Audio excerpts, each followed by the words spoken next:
바울과 바나바는 이제 오늘 말씀에 지난주 말씀에 끝이 났죠. 1차 선교 여행을 마치고 이제 안디옥 교회로 다시 돌아오는 그런 말씀을 우리가 지난주에 나눴습니다.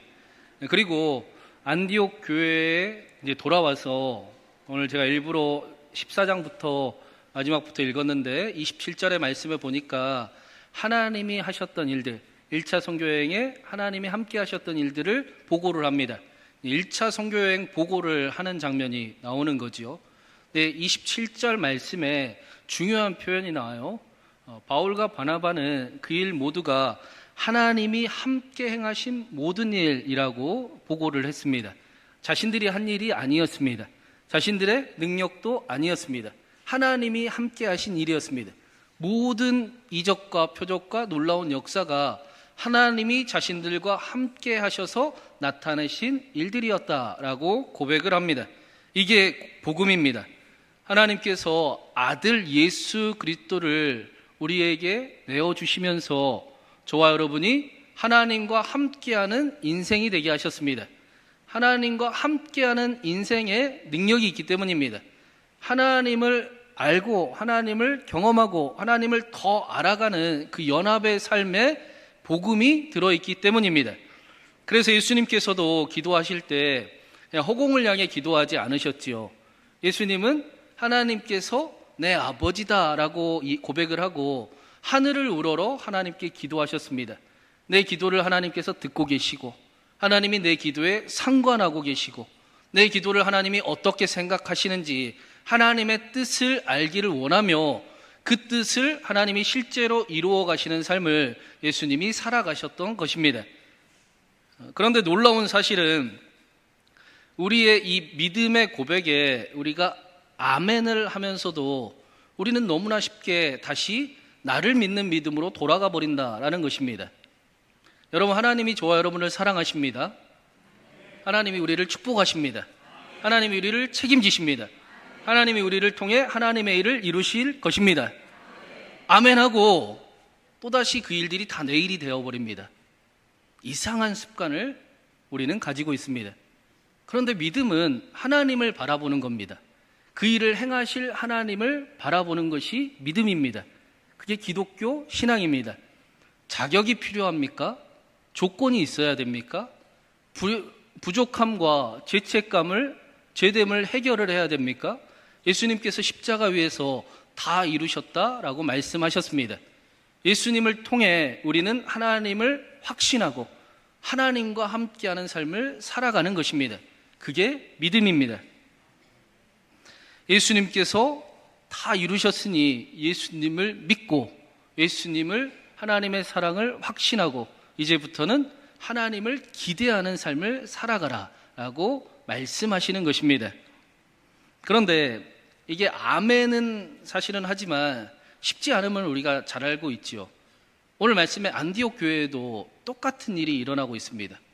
여전히 하나님을 바라보는 믿음이 나를 보는 믿음으로 돌아가 버리는 장면을 우리가 보게 됩니다. 바울과 바나바가 1차 선교 여행을 하면서 선교 보고를 하는데 무슨 말을 했겠습니까? 여러분, 우리가 예수님의 이름으로 1차 선교 여행을 떠났는데 예수님의 이름에 능력이 있습니다. 예수님의 이름에 능력이 나타났습니다. 귀신이 떠나가기도 하고 놀라운 표적이 나타나고 또 심지어는 못 걷던 사람이 다시 걷게 되었습니다. 이 일들이 얼마나 놀라웠는지 유대인들이, 우리의 형제인 유대인들이 시기하고 질투하여 우리를 박해하고 우리가 도망쳐야 될 정도로 하나님의 놀라운 능력이 나타났습니다. 예수님을 믿고 이방인들이 구원을 얻었습니다. 예수님을 통해 보여주신 하나님의 사랑을 믿고 하나님과 함께한다는 그 확신에, 그 일에 능력이 있습니다. 기쁨이 있습니다. 구원이 있습니다. 예수님의 십자가의 공로와 은혜를 의지하며 하나님을 기대하는 삶을 우리 계속 살아가 봅시다. 그렇게 이야기를 했을 겁니다. 그리고 그 이야기를 들은, 그 선교 보고를 들은 안디옥 교회 역시 하나님의 은혜를 만끽했을 겁니다. 그래, 하나님과 함께하는 삶에 정답이 있지, 능력이 있지, 내가 하나님과 더 함께하는 삶을 살아가야겠다, 예수님께서 그 일을 다 이루셨지. 그렇게 은혜를 만끽했을 겁니다. 그런데 그런 안디옥 교회에 어느 날 문제가 일어났다라고 말씀을 하고 있어요. 우리 1절과 2절을 한번 같이 읽어보겠습니다. 1절, 2절입니다. 어떤 사람들이 유대로부터 내려와서 형제들을 가르치되 너희가 모세의 법대로 할례를 받지 아니하면 능히 구원을 받지 못하리라 하니 바울 및 바나바와 그들 사이에 적지 아니한 다툼과 변론이 일어난지라. 형제들이 이 문제에 대하여 바울과 바나바와 및 그 중에 몇 사람을 예루살렘에 있는 사도와 장로들에게 보내기로 작정하니라.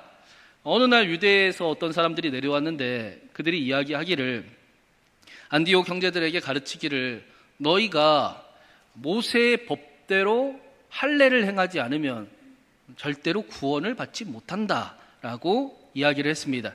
아무리 예수님을 믿어도 어떤 조건이나 자격이나 어느 정도의 수준은 갖추어야지 누구나 예수님을 믿는다고 구원을 얻는 것은 아니다, 안 된다, 그렇게 가르치는 겁니다. 여러분, 이 말이 맞습니까? 틀립니까?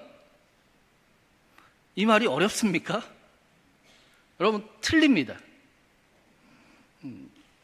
여러분, 우리가 믿는 믿음은 하나님께서 경건하지 않는 자를 의롭다 하시는 하나님을 우리는 믿고 있습니다. 그치요? 여러분, 이 자리에 어떻게 와 계십니까? 나는 죄책감이 너무나 많아요. 하나님, 나는 오늘도 실패하고 왔어요. 나는 자격이 없어요. 내가 어떻게 하나님을 예배할까요? 그런 심령으로 이 자리에 계십니까, 혹시? 아니면 하나님, 내가 하나님같이 왔어요. 내가 얼마나 수고하고 멋지게 하나님을 예배하는지 보십시오. 그렇게 교만하며 혹시 예배의 자리에 참석하셨습니까? 아니요. 우리는 예수 그리스도의 이름으로 예배합니다. 하나님께서 경건하지 아니한 자를 의롭다 하심을 믿고 예배합니다. 하나님이 여전히 나를 사랑하시고 끝까지 사랑하시고 함께 하심을 믿으며 예배합니다. 비록 내 모습이 너무나 초라해 보이고 또 너무나 부족해 보이고 너무나 자격 없어 보여도 그러나 하나님은 여전히 나를 사랑하시고 나를 통해 하나님의 일을 이루실 것을 내가 믿습니다. 그렇게 하나님을 예배하는 것입니다. 경건하지 아니한 자를 의롭다 하시는 하나님을 믿는 사람들을 하나님께서 의롭다, 잘했다라고 말씀을 하셨어요. 그러니 이제부터는 제발 너 믿지 말고 나 좀 믿어라라고 하시는 거예요. 하나님을 믿으라. 아들까지 내어주신 그 하나님의 사랑을 믿으라. 이 땅에 우리에게 하나님을 보여주시고 알게 하시고 듣게 하시고 경험하게 하시려고 우리와 같은 모습으로 이 땅까지 내려오신 하나님의 열심을 믿으라. 그렇게 말씀하는 것입니다.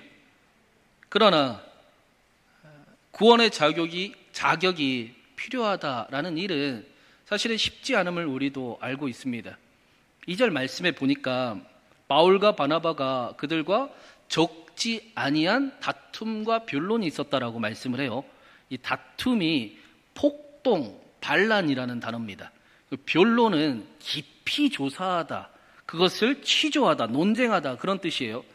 반란과 폭동이 일어나고 그 일이 무슨 일인지 깊이 조사를 할 만큼 이 자격을 갖춰야 된다라는 사실이 안디옥 교회를 흔들었습니다. 예수님 때문에 행복했던 안디옥 교회를 완전히 뒤흔드는 일이 되었습니다. 하나님을 바라보고 하나님을 믿었던 안디옥 교회에게 다시 안디옥 교회에게 하나님이 아니라 사람을 바라보게 하는 일이 너무나 쉽게 일어나고 있었다라는 겁니다. 그런데 이 일은 반란과 폭동이 일어나야 맞지요. 지금 엄청난 다툼과 변론을 하는 사람은 유대에서 온 사람만이 아니라 바울과 바나바가 절대로 포기하지 않고 있습니다. 왜 그렇습니까? 너무나 쉽게 우리는 하나님을 자격과 조건을 따지며 믿으려고 하기 때문입니다. 너무나 쉽게 우리는 하나님을 믿는다라고 아멘 하면서도 곧바로 그 즉시 나를 믿는 믿음으로 착각하며 그렇게 신앙생활을 행하기 쉽기 때문입니다. 그래서 분명히 해야 됐던 것입니다. 타협할 수 없었습니다.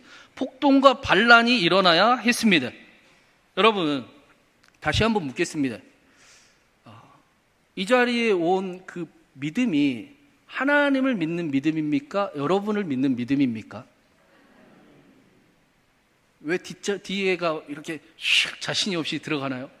여러분, 그러면 이 자리에 어떤 자격과 조건이 있어야 하나님을 만날 수 있습니까? 예수 그리스도의 이름으로 우리는 하나님과 함께하고 있습니다. 그 일이 우리에게는 분명합니다. 나를 믿는 믿음이 아니라 이 자리에서 다시 하나님을 믿는 믿음을 회복을 해야 하는 것입니다. 그래서 안디옥 교회도 이 일이 너무나 중요했기 때문에 바울과 바나바를 예루살렘 교회로 보냈습니다. 예루살렘 교회에서 이제 최초로 기독교의 역사상 지도자들이 모여서 회의를 합니다. 예수님 믿는 것이 도대체 무엇이냐? 확실하게 하는 복음의 확실성을 정하는 회의가 오늘 말씀의 시작이 됩니다. 회의의 내용은 이렇습니다. 4절 5절에 우리 4절 5절만 한번 읽어보겠습니다. 예루살렘에 이르러 교회와 사도와 장로들에게 영접을 받고 하나님이 자기들과 함께 계셔 행하신 모든 일을 말하며 바리새파 중에 어떤 믿는 사람들이 일어나 말하되 이방인에게 할례를 행하고 모세의 율법을 지키라 명하는 것이 마땅하다 하니라. 바리새파 중에 예수님을 믿은 사람이 있었는데 그 중에 어떤 사람이 자신들이 이방인 선교에 반대하는 것은 절대 아닙니다. 그런데 이방인이 예수님을 믿으려면 할례도 받아야 되고 모세의 율법도 먼저 지켜야 됩니다. 그러고 나서야 예수님을 잘 믿을 수 있습니다. 예수님을 믿는 것도 자격과 조건을 갖추어야지 아무나 예수님 믿을 수 있는 게 아닙니다. 그렇게 이야기를 하는 겁니다.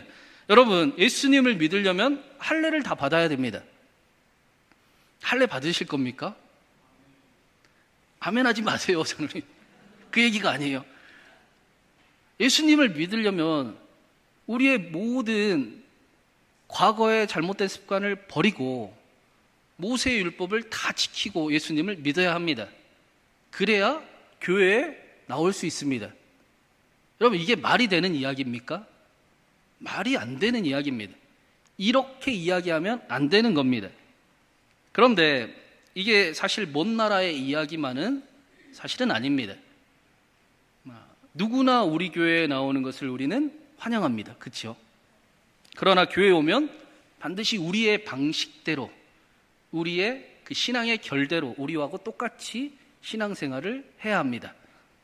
이전에 했던 습관들을 바꾸고, 이전에 어떻게 신앙생활을 했고 어디 교회 다녔는지 모르겠지만, 그러나 이제부터 우리 교회를 다닐 거면 그러면 우리하고 똑같은 모습으로 비슷하게 찬양도 하고 예배도 드려야 합니다. 우리와 다르면 안 됩니다. 예수님 믿고 우리 교회에 나오는 일이 너무나 기쁘고 환영하는 일이지만, 그러나 우리 교회에 일단 왔으면 우리가 믿는 것처럼 믿어야 합니다. 이게 말이 안 되는 일인 겁니다. 이렇게 하면 안 된다라는 겁니다. 이게 오늘 말씀에 나오는 예수님 믿은 바리새인들의 모습이었습니다. 그런데 이 일이 결코 쉬운 일이 아님을 우리는 알고 있습니다. 당시 초대교회에도 실질적인 문제가 있었습니다. 이방인들이 기독교인들이 되어서 교회에 함께하게 됐습니다. 근데 그들이 자신들이 가지고 있던 관습, 습관, 문화를 버리지 않았습니다. 그리고 유대인과는 너무나 다른 생활의 방식을 행하며 함께 하고 있습니다. 그 중에는 유대인들이 절대로 물러설 수 없는, 포기할 수 없는, 심지어는 목숨처럼 지키는 일들이 있었습니다. 그런데 함께 해야 하는 것입니다. 하나의 공동체로 하나님이 만들어 주셨습니다.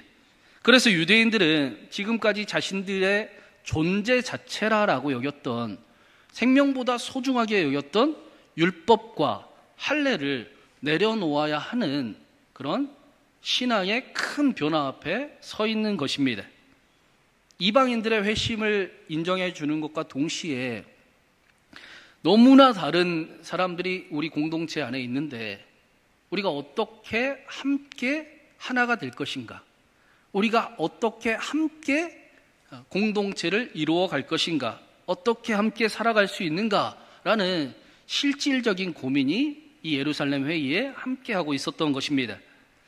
그런데 말씀을 가만히 보면 우리가 하나님을 대하는 모습과 다른 사람을 대하는 모습이 똑같이 나타나는 것을 보게 됩니다.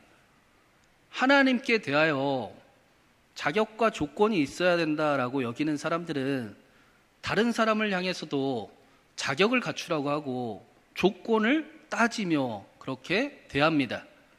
반대로 하나님의 은혜로 구원을 입은 사람들은 하나님의 불공평하신 사랑을 알아서 복음의 빚진 자라고 고백하는 사람들은 다른 사람들에게도 사랑하는 삶을 살아가려고 애를 씁니다. 그렇다면 우리의 지금의 믿음의 현주소를 알아보려면 우리가 다른 사람들을 어떻게 대하는지, 어떻게 우리가 서로 신앙생활을 하며 교회를 지켜가고 있는지를 살펴보면 우리가 어떻게 하나님을 믿는지 분명하게 알 수 있겠습니다. 여러분은 어떻습니까? 여러분은 어떻게 하나님을 믿고 계시는 것 같으십니까? 복음과 종교인은 분명한 차이를 가지고 있습니다. 종교인들은 말을 합니다. 내가 뭘 더해야 그분께 사랑을 받을 수 있습니까? 그런데 반대로 복음은 제가 이렇게나 많은 사랑을 받고 있군요 라고 이야기를 합니다. 종교인들은 자신들의 신을 만족시키지 못해서 두려워하고 안타까워하고 불안하고 염려하고 때로는 어디까지 더 하라는 겁니까? 어떻게 나한테 이럴 수 있습니까? 하며 분노하는 그런 믿음 생활이라고 하는 일들을 행하곤 합니다. 반대로 복음도 우리를 행동하게 만듭니다. 그러나 복음은 나는 그렇게까지 하지 않아도 이미 하나님께 사랑받는 사람이지. 그런데 나는 하나님께 더 기쁨이 되고 싶은 마음이 막 샘솟네. 하나님이 나를 사랑하는 것 같이 나도 하나님을 너무나 사랑하기에 하나님께 기쁨이 되고 싶네 라고 사랑을 이야기하며 신앙생활을 해나갑니다. 초대교회는 분명하게 하나님의 그 불공평한 사랑을 아는 사람들이었습니다. 자신들이 복음에 빚졌다라고 하나님의 그 은혜를 다시 보답하기 위해 하나님을 위해 사랑하는 사람들이었습니다. 그래서 자신들이 믿는 것처럼 예수님을 아는 것처럼 사랑하려고 노력을 했습니다. 사도행전은 그런 초대교회가 어디까지 사랑할 수 있을까를 고민하면서 더 사랑할 수 있는 방법을 지금 우리에게 보여주고 있는 것입니다. 우리가 믿는 하나님이 우리 민족 안에 갇힌 유대인의 하나님인가, 아니면 온 세상을 창조하신 만왕의 왕이신 온 우주의 창조자 하나님이신가? 우리 하나님이 우리만 사랑하는 그런 얄팍한 하나님 사랑인가? 아니면 갸름할 수 없고 측량할 수 없는 온 세상을 사랑하시는 하나님이신가? 그 하나님을 사랑하려면 율법과 행위로 발버둥 치며 사랑해야 되는가? 아니면 11절의 베드로의 고백처럼 주 예수의 은혜면 충분한 것인가?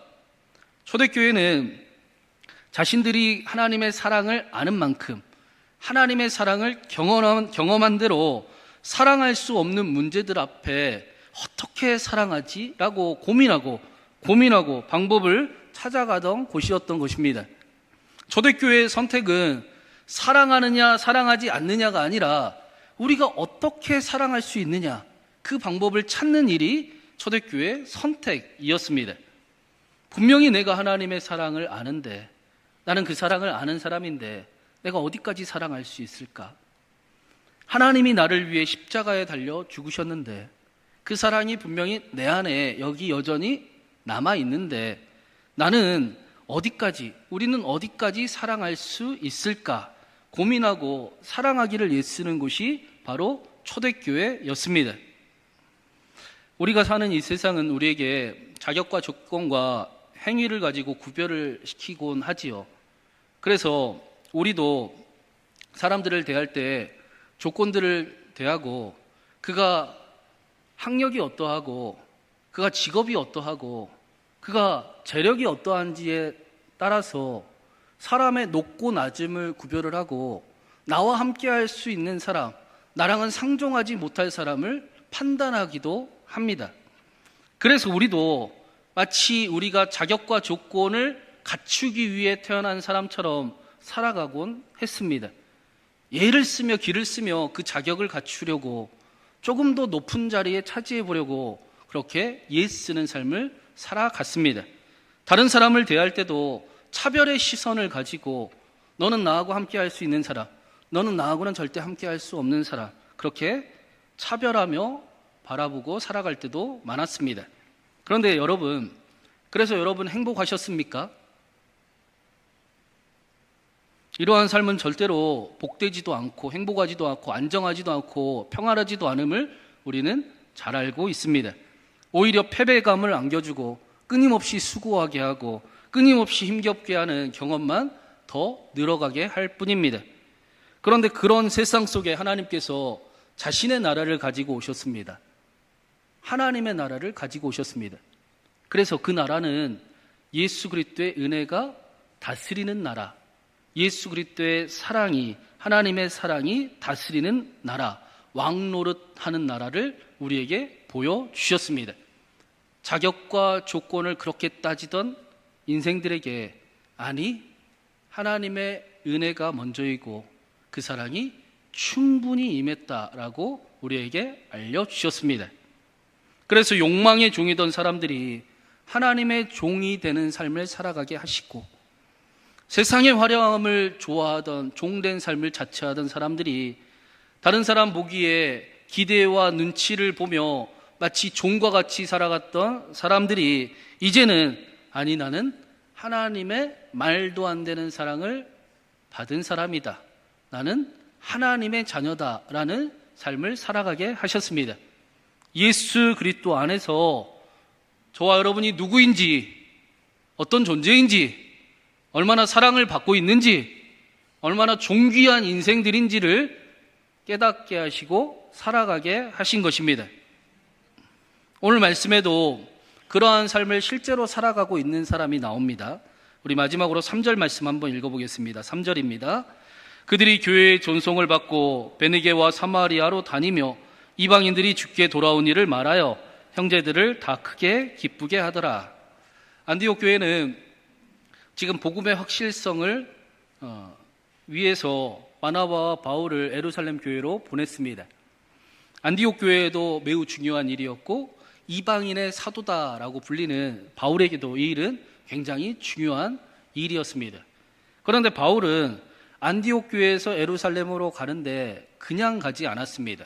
가는 곳마다 만나는 이들마다 하나님의 사랑을 전했고 복음을 나타냈고 기쁨을 나누었습니다.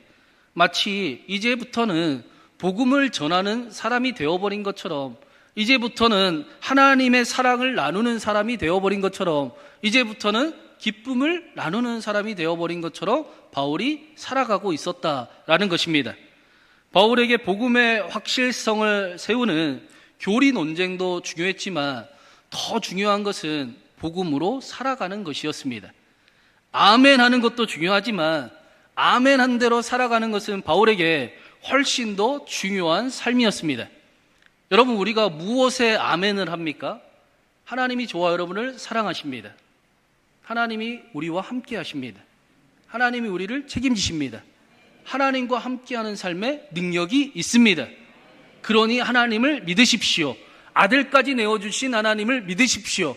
아들을 보내사 이 땅에 내려오셔서 우리에게 보게 하시고 듣게 하시고 하나님을 알게 하신 그 하나님의 열심을 믿으십시오. 그 하나님께서 저와 여러분을 여전히 택하시고 하나님의 뜻을 이루시기를 간절히 원하십니다. 하나님을 바라보고 하나님을 느끼고 하나님을 경험하는 삶을 살아가십시오.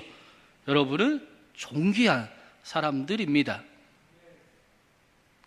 바울은 이 말씀들의, 이 약속들에 아멘만 하지 않고 아멘한 대로 살아가는 삶을 훨씬 더 중요하게 여겼던 것입니다. 그래서 논쟁하고 자격이 있어야 된다, 조건을 갖춰야 된다라고 이야기하던 사람들과 함께하며 돌아가는 예루살렘으로 향하는 그 길에도 하나님의 사랑을 의심하지 않았습니다. 하나님이 나와 함께 계실까 안 계실까 염려하지도 않았습니다. 오히려 바울은 복음을 우리에게 전해주기를 하나님이 우리와 함께 하시는데 그 하나님이 어디 계십니까? 그 하나님이 내 안에 계신다. 내 안에 계신다. 라고 말씀합니다. 복음은 예수님의 십자가만 말씀하지 않습니다. 부활의 능력을 함께 말씀하고 있습니다. 그런데 현대인들은 하나님의 사랑만을 찾습니다. 하나님의 능력을 기대하지 않습니다. 우리를 용서하시고 우리와 함께 하시는 하나님께서 여기 계십니다. 내 안에 계십니다. 그분이 능력이 됩니다. 그 하나님을 다시 기억하는 저와 여러분 되기를 간절히 바랍니다. 복음은 하나님의 사랑만 이야기하는 것이 아니라 하나님의 능력, 하나님의 함께하심도 우리에게 전해주고 있습니다. 하나님께서 우리를 사랑하시고 우리를 포기하지 않으시며 우리를 통해 하나님의 약속을 이루어 가실 것입니다. 그러니 제발 이제부터는 자신을 바라보지 말고 너를 보지 말고 나를 봐라, 하나님을 바라보며 살아가라 라고 계속해서 말씀하시는 것입니다. 이 하나님께서 내 안에 계신다, 저와 여러분 안에 계신다, 이것이 복음입니다. 바울은 이 복음을 실제로 살아갔던 겁니다. 그리고 이 복음의 다스림을 받는 삶을 살아갔습니다. 하나님 나라라고 이야기합니다. 하나님이 다스리시는 하나님의 나라, 하나님의 주권이 임하시는 하나님의 나라, 하나님의 사랑이 다스리는, 하나님의 능력이 다스리는, 하나님의 책임지심이 다스리는, 눈에 보이지 않아도 하나님의 함께하심이 다스리는 하나님의 나라에 바울이 살아갔습니다. 그리고 3절에 보니까 그 일이 실제로 현실로 나타나더라, 큰 기쁨이 가득하더라 라고 말씀합니다. 사랑하는 여러분, 주 예수면, 주 예수의 은혜면 충분하다, 이 복음의 다스림을 받는 하나님 나라를 향해 나아가는 저와 여러분의 삶이 되기를 간절히 바랍니다. 지금도 내 안에 계시고 나를 사랑하시며 나를 통해 하나님의 일을 포기하지 않고 이루실 그 하나님을 바라보는 저와 여러분 되기를 간절히 바랍니다. 조건이 필요합니까? 너무나 못나 보입니까? 너무나 부족해 보입니까? 아니요. 예수 그리스도면 충분합니다. 예수님께서 저와 여러분을 하나님과 함께하게 하시고 하나님의 일을 이루는 사람들로 이루어 주셨습니다. 하나님 나라를 향해 꿈꾸고 나아가는 저와 여러분의 수고와 헌신과 섬김과 믿음을 통해 우리의 가정과 우리의 교회와 이 나라와 열방에 하나님의 나라와 권세와 영광이 가득하길 주님의 이름으로 축원합니다.